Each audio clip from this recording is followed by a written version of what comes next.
All right, eat as much as you want. 4 orders of takeout steak were placed on the table. What Helen placed in front of me was a sandwich. Poor people like this, right? What do you mean by that? I mean, for poor people, this should be enough to treat them, right? I was so shocked by the Kevin and Helen's words that I let out a big sigh. It seems we are not welcome here, so we'll leave. I'll never come back here again. I don't want you here either. You'll bring down the status of this house. I'm leaving this house too. I don't even want to breathe the same air as you anymore. Ignoring the voices of the couple trying to stop their son, we went outside. Then we each took out our phones. But I can't just let them cut ties with their child like this. I won't let it end like this either. They will lose everything. I can't wait to see how they react. I am Amy Scott, 50 years old. I've raised my daughter Emma as a single mother. My husband passed away early. My relationship with my family was bad, and my in-laws also passed away early, so I had no one to rely on. Raising my daughter alone was tough, but she grew up to be a wonderful child. I know I must have made her feel lonely sometimes, but she always thought of me. Mom, I have someone I want you to meet. Huh, who is it? One day, Emma said she wanted to introduce her boyfriend. Before I knew it, Emma was already 22. It wasn't strange for her to have a boyfriend. She was at the age where marriage was a possibility. The person she introduced was a man named John Smith, a well-mannered and kind man. He was thoughtful of Emma, who was shy, and had the strength to guide her. With him, Emma would surely be happy. I could feel my daughter's growth, and it made me feel a little lonely. But soon after, something happened that would completely erase those sentimental feelings. Hey, come out here quickly. I know you're in there. The loud sound of the doorbell being pressed repeatedly and the hysterical screams of a woman echoed. I was surprised and checked the camera at the entrance. A woman around my age stood there with a stern expression. Emma, get ready to call the police. Mom, are you going outside? Otherwise, it will be a nuisance to the neighbors. Fortunately, the woman didn't seem to have anyone with her. When I stepped outside, her face grew even more tense. It's not you I want. I want your daughter. She's the one I need. Excuse me, but who are you? How rude. I'm John's mother. John was always respectful to me. Could his kind nature's mother really barge into someone's home and yell like this? I couldn't reconcile the image of John with the woman in front of me. John's mother, I believe your name is Helen, right? What is this about? You're being so rude and unreasonable. Unreasonable? You should talk. A single parent like you trying to make a move on my son. Both you and your daughter must be nothing but low class, poor people. You must be after our money, right? The way she wouldn't listen made me quickly lose patience. She was making assumptions and outright rejecting everything I said. It seemed like she already had a fixed image of us, even though we hadn't properly talked. I've heard that John and Emma started dating because they got along at work. We don't want your money, and we're not interested in it either. Don't lie. I won't give a single penny to poor people like you. Don't you ever come near my child again. She kept bringing up money in front of someone she just met.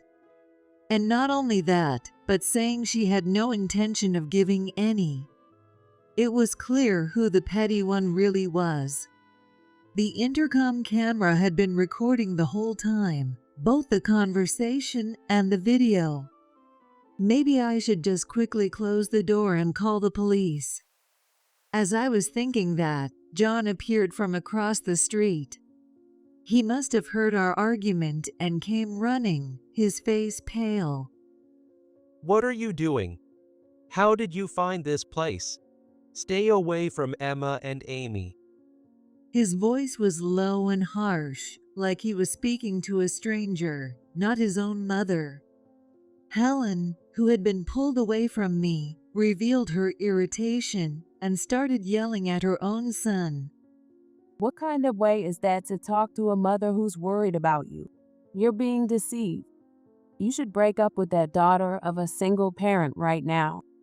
What's the benefit of being with someone like that? I was so glad Emma hadn't been brought to the door. If Emma had faced this woman, who knows what she would have done. Stop it. Don't act like a mother now. You're just upset that we're gaining more relatives. You're worried you won't get Grandpa's inheritance. It seemed like he hit the nail on the head as Helen's face turned bright red. Why do you always say such twisted things? I raised you, and now you're distracted by this woman. Stop arguing and do as I say. I'll find you a proper wife. John seemed to realize that there was no point in continuing the conversation. His expression dropped, and he looked at his real mother with cold, emotionless eyes. If you keep causing a scene, I'll call the police. Helen, though unreasonable, seemed to realize that she would be at a disadvantage if the police were involved. After showing a bit of fear, she glared at John and raised her voice. Think carefully about what I said. Once Helen left, John immediately apologized to me. I'm sorry for causing you trouble. I'm embarrassed to admit, but that's my mother. I don't even know how she got wind of this. He really was a solid guy. You don't need to apologize for what she did. Even though you're family, she's still a stranger. Thank you. But I think if I stay, something like this will happen again. I'd like to distance myself to avoid causing you more trouble. No, I don't want that. Emma suddenly burst out of the room and threw herself at John. I agreed with Emma. If you want to listen to your mother, I won't stop you, but if you want to resist, I'll help you. Hearing my words, John broke down in tears. Seeing that made my heart ache. He must have gone through a lot. At that moment, I realized I wanted to protect him just as much as I protected Emma. John's parents had always been indifferent to him, only talking about money. They took pride in the company they inherited from his paternal grandfather and enjoyed bragging about how successful they were. They looked down on others and acted arrogantly like they had done to us, which made things very difficult for John.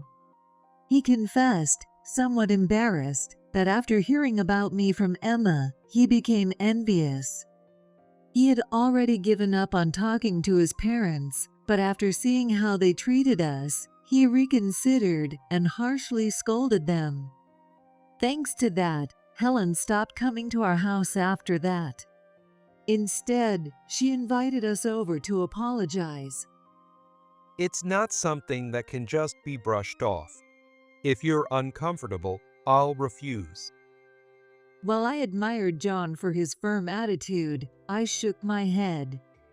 You don't need to worry. I'm fine. What about Emma? When I brought up the topic, Emma nodded with a smile.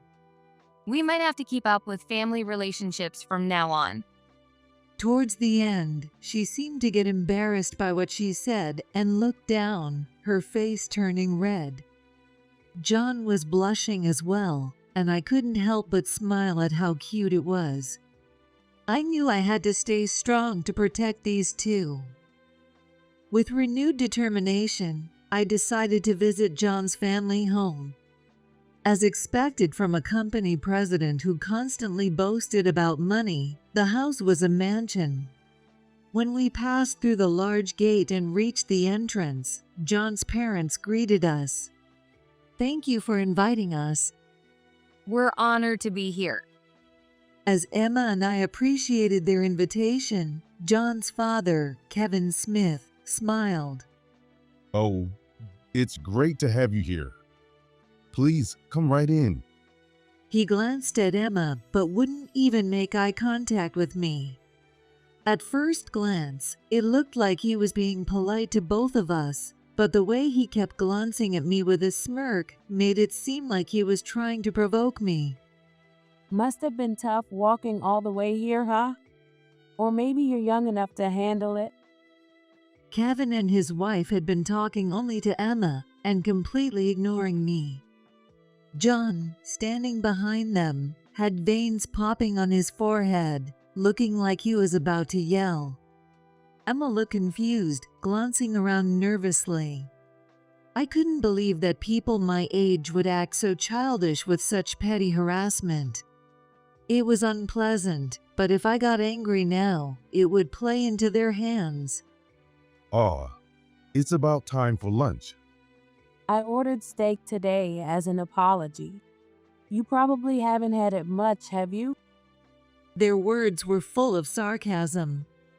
Emma gave a vague smile, and John furrowed his brow. I waited quietly, observing their next move. Well, go ahead. Eat as much as you want. 4 orders of takeout steak were placed on the table. What Helen placed in front of me was a sandwich. Kevin was also looking at me with a smug, unpleasant smile. Poor people like that kind of thing, right? John's face turned pale, and he started to apologize to me. I quickly shook my head to stop him. It seemed like John understood my intentions and refrained from yelling at his parents or apologizing to me. What's the meaning of this?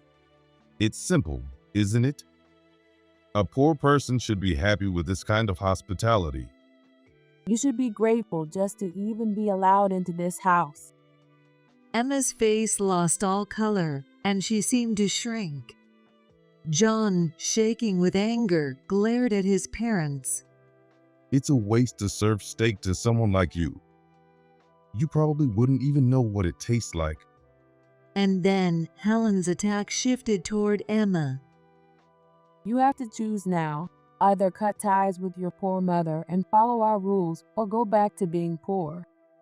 Emma looked up and stared at Helen. Seeing Emma's face drained of color seemed to make Helen smile more cruelly. Well, I'll teach you all about the rules of the upper class, although you might want to run away after a while. It seemed like the politeness she had shown Emma was just a surface act, all part of the harassment. Blinded by money, she believed Emma would cut ties with me. If that happened, Emma would have nowhere to go and would suffer greatly in their house. John, this is what happens when you don't listen to your parents. You have no judgment. I was against letting such poor people into our house. Wake up and stop associating with people like this. It's bringing shame to us. I was so fed up with Kevin and Helen's words that I couldn't help but let out a big sigh. To go through the trouble of preparing steak and sandwiches just for childish harassment. I wonder which one of us is truly tasteless. It seems that Helen didn't like that I wasn't acting meek, so she threw the water she had in her hand at me. Mom. It's fine. Helen's face turned red with anger. Although she was dressed elegantly, her expression and attitude showed her true nature. You poor thing. Watch your mouth. You're an uncouth, low-class woman. Please don't speak badly about my mother. You've been going on and on about being poor, talking about money all the time. I can't believe you're John's parents. Emma, who was usually shy, raised her voice, which was something I hadn't heard since her rebellious phase. She must have been really fed up. I wasn't yelling either, but I was just as upset, so I completely understood her. You two are unbelievably rude. I was kind to you because I thought you were nice enough for John. But this is how you act. You should at least clean the floor since you've dirtied it. Kevin was showing his teeth, spitting as he spoke. Honestly, it was hard to believe that someone as good as John came from these parents. It seems we're not welcome, so we'll take our leave. I wiped my face with a handkerchief and gestured for Emma to follow me. Emma, with a stiff expression, stood up from her chair. I'll never come here again. Emma and John's eyes met. I noticed, but it seemed that Helen and Kevin didn't notice their exchange at all. It was laughable that they called themselves parents. I don't want you to come here again either. You'll ruin the status of this house. Honestly, it's unbearable with that poor smell. Hey, John, if you learn anything from this, listen to what your parents say. When John was addressed, he suddenly smiled broadly, as if he had been waiting for the chance to speak. I'm leaving this house too. I don't even want to breathe the same air as you guys anymore. His declaration felt like the natural conclusion to everything. If he stayed with parents like these, he would never be happy. But it seemed that Kevin and Helen didn't expect this. What did you say? Don't get cheeky. Have you forgotten the debt of gratitude for raising you? You didn't raise me. You ungrateful brat. Ignoring the hysterical shouts from Helen and Kevin, John, Emma, and I left his family home. I'm so sorry, Amy. I never imagined they could be so childish. I truly apologize for making you uncomfortable. As soon as we left John's houses, John apologized to me. Then he apologized to Emma as well. Emma, I'm really sorry. I've made you feel bad. It's fine. I'm just happy you came with me, John. You must have had a hard time with parents like that. I had heard rumors about Kevin, who worked as a company president. But the reality was beyond anything I had imagined. His wife's personality was also intense. When I was little, I was raised by my grandparents, so I didn't start getting involved with them until high school. Well, that explains it. Hey, Mom. I snapped to attention when I heard Emma's reprimanding voice. Trying to judge someone's character based on their parents or basing it on financial status was just the same. Right, I'm sorry. I guess I was wrong to think of them that way. When I apologized sincerely, John smiled wryly and shook his head. It's fine. Everyone who's close to me says it was a blessing to be raised by my grandparents. I'm really sorry, but I agree with you. I think so too. I'm actually glad that this will finally sever our ties. Emma held John's hand. John, in response, grasped her hand back, and they gazed at each other. It's great to see that they get along so well. It brings a smile to my face. It still stings to be cut off by their own child, though. At my words, John nodded while still holding Emma's hand.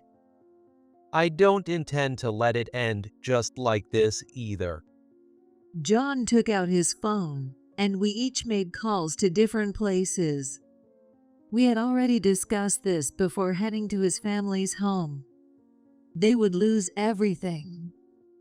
I couldn't wait to see their reactions.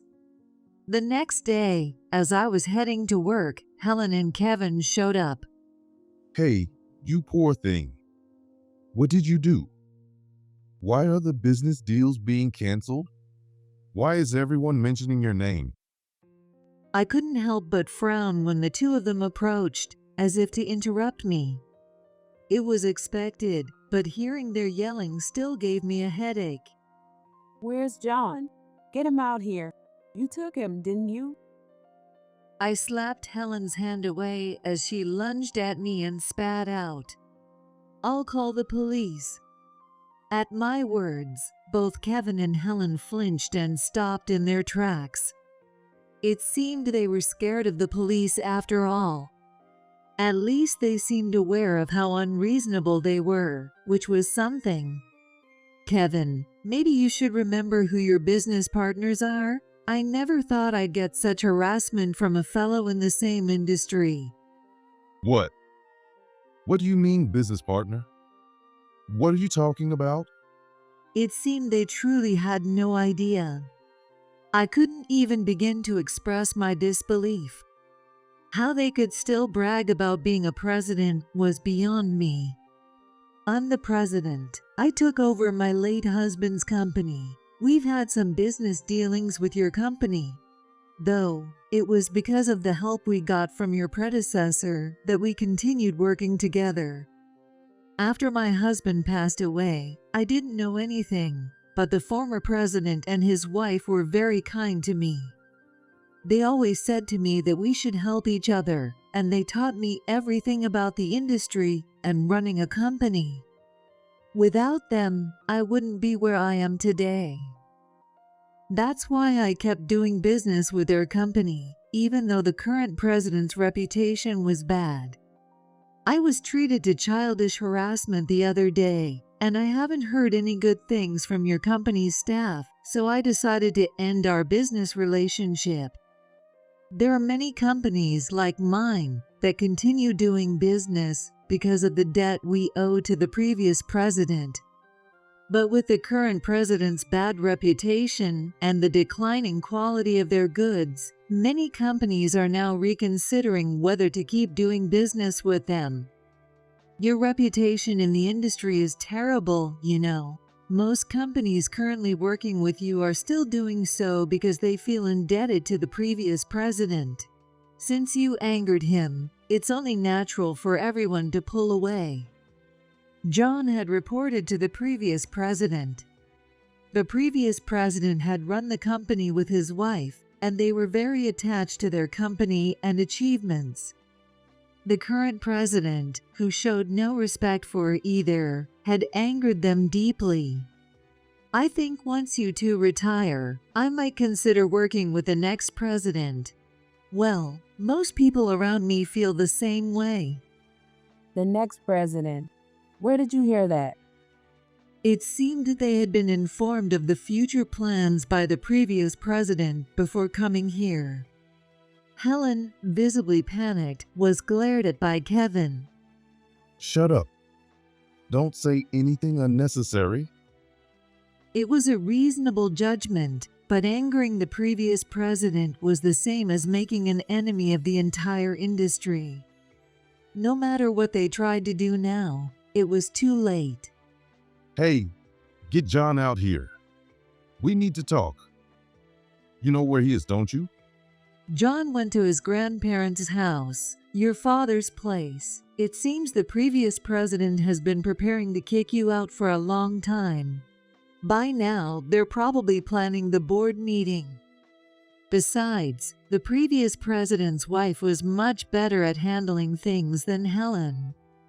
When the president decided something, his wife would tell everyone around her, making sure everything went smoothly.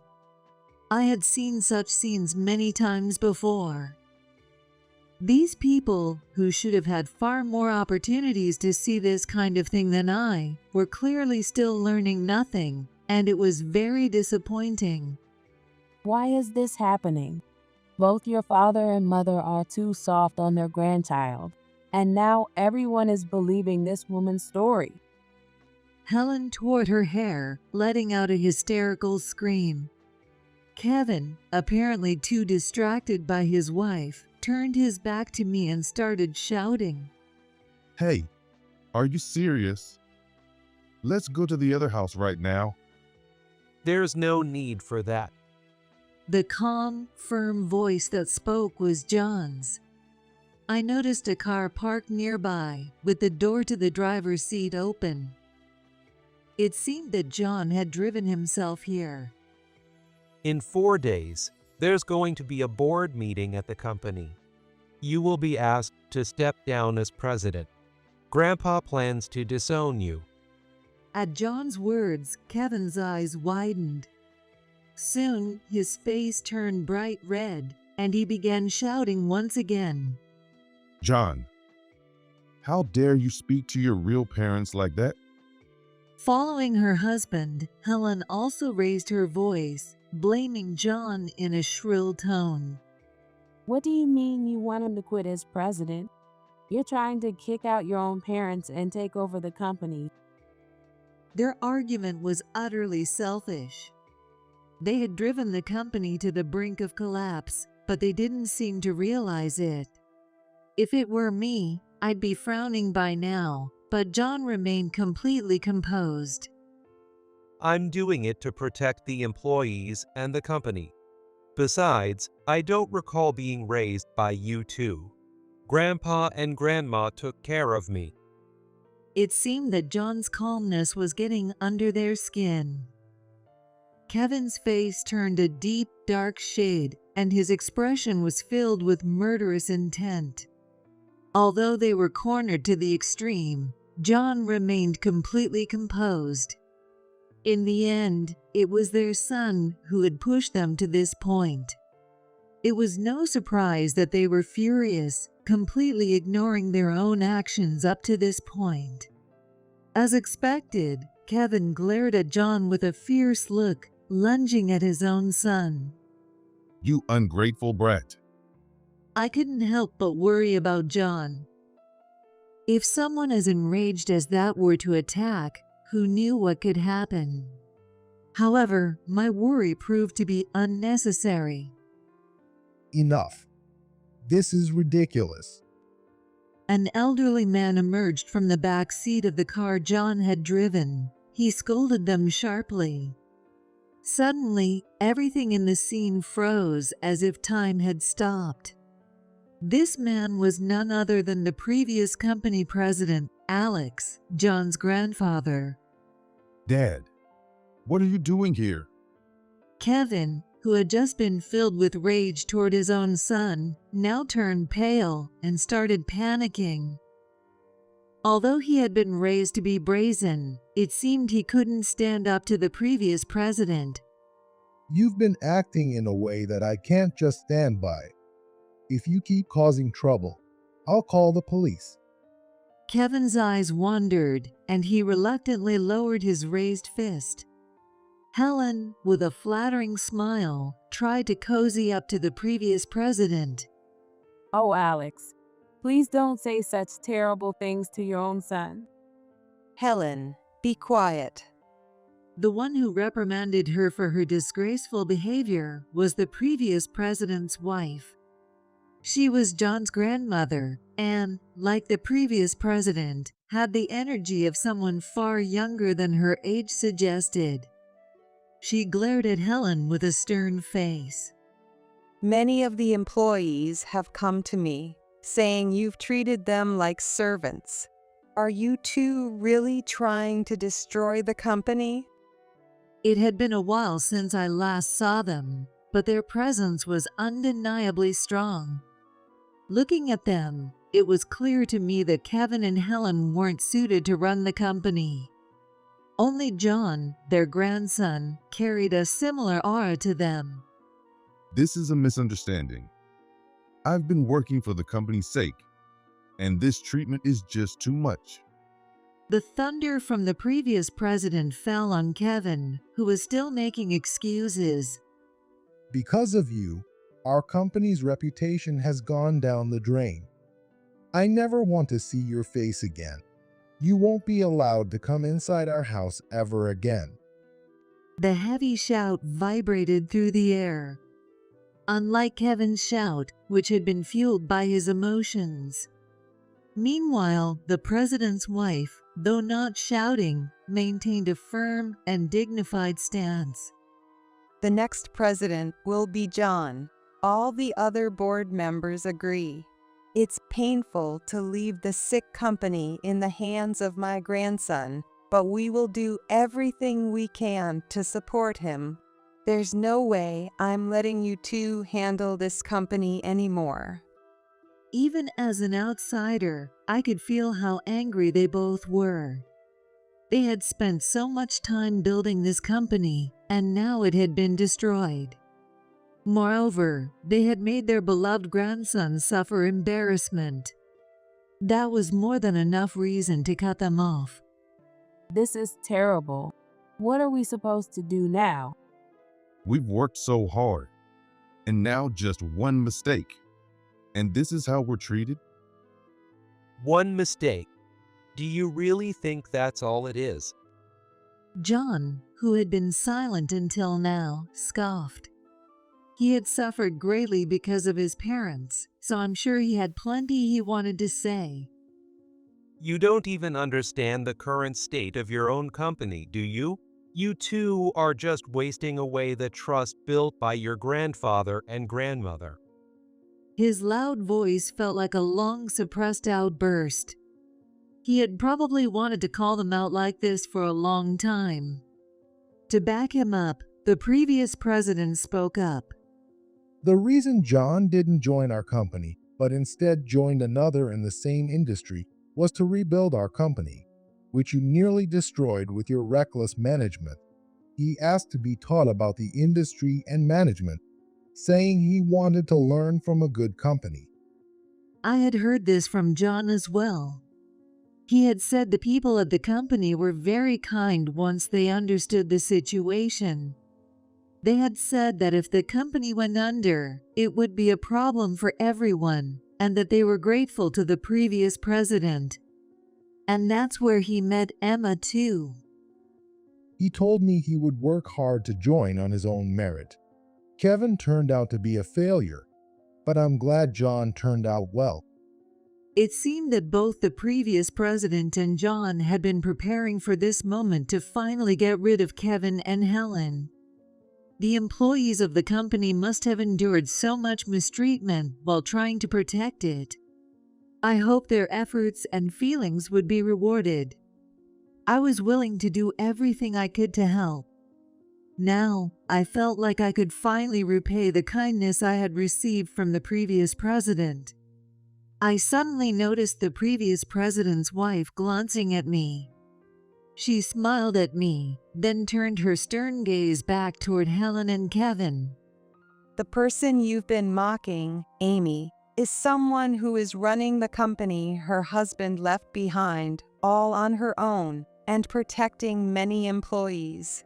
She's greatly respected in the industry. You've insulted someone like her. It's no wonder everyone around you is disgusted.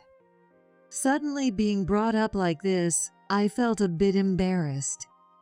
I've certainly been doing what I can for the industry, but it's really just imitating those I respect. I'm just giving back what others did for me. I'm honored that you say that. I'm very proud to have helped you. I'm humbled. Until now, I had been watching Kevin and Helen with a cold gaze, but suddenly I became flustered and lost my composure. In stark contrast to me, Kevin and Helen were raising their voices again. They sounded like children throwing tantrums. Why are you siding with a stranger over your own son and daughter-in-law? Don't you care about your son? If it's because we ruined the company, then why didn't you warn us before it came to this? I could only shake my head in disbelief at their childish excuses. And the reason the previous president had given up on them wasn't just because they ruined the company. As expected, the previous president sighed, clearly exhausted. I told you over and over. There must have been untold efforts behind the scenes that I couldn't even begin to understand. I could sense it, and it made me feel deeply sympathetic. It's a lie. You've always favored outsiders like her, and I bet you've always hated me from the start. How could you treat your own child this way? What kind of terrible parents are you? I was sure that continuing to talk would be pointless. With that conviction, I called out to an employee from our company who happened to pass by. "I'm sorry, but could you please call security and the police?" Yes, understood. It seemed that Kevin and Helen's shouting was echoing through the area, and the employee quickly ran back to the company. Police. Are you serious? Well, it's only natural to call the police with people making a scene in front of someone's company. At my words, both Kevin and Helen made frustrated expressions. Until now, threats had been enough, but there was no point in continuing the conversation any further. I couldn't let them hurt the previous president or John, and if things escalated, it would be a disaster. I glared at them without averting my eyes, and they must have sensed my resolve. After a haughty click of their tongues, they spat out their parting words. Don't think this is over. We'll never forgive you. Without waiting for a response from me, they stormed off. Neither John nor I, nor the previous president, had any intention of chasing after them. Their downfall was already sealed. No matter where they ran, nothing would change. After that, John left his job at the company on good terms and started working under his grandparents as the next president. As promised, Kevin and Helen were fired, and soon after, they were sued by subcontractors and employees for insults and threats. Furthermore, when John went through the accounting records, it was discovered that money had been embezzled. It turned out that they were also sued by their own son. The previous president was furious, and along with disowning them, he took back the house and land he had given them. After accumulating debts and losing their home, there were no more rumors about them. John never spoke of his parents in front of Emma or me, and neither Emma nor I were interested in what happened to them, so we never asked. Except for the disowned Kevin and Helen, everyone in John's family was exceptionally kind and noble, and after starting to interact with the extended family, I had very peaceful and stable days. 2 years later, Emma and John decided to get married. For a while, John had been busy sorting out his affairs, but now that things had finally settled, they were ready to take the next step. Mom, thank you for raising me all these years and loving me. Amy, thanks to you, I was able to meet Emma. And as a senior in the same industry, I truly respect you as a person. I'm so happy to be able to join your family and become part of it. Oh no, both of you, please don't make me cry. I've gotten so sentimental as I've gotten older. I couldn't hold back my tears at their words, dressed in a white wedding dress and a white suit. It felt like the weight had lifted off my shoulders, and I was filled with a mix of sadness and happiness. I'll make sure to make you as happy as you've made me all these years, Mom. I'll cherish you, Emma, and take care of you, Amy, together with Emma. Thank you, both of you. It had been a very difficult life. There were many struggles, but with my daughter and her husband by my side, I knew I would be fine no matter what came next. I would savor my happiness and continue to walk forward, just as I always have.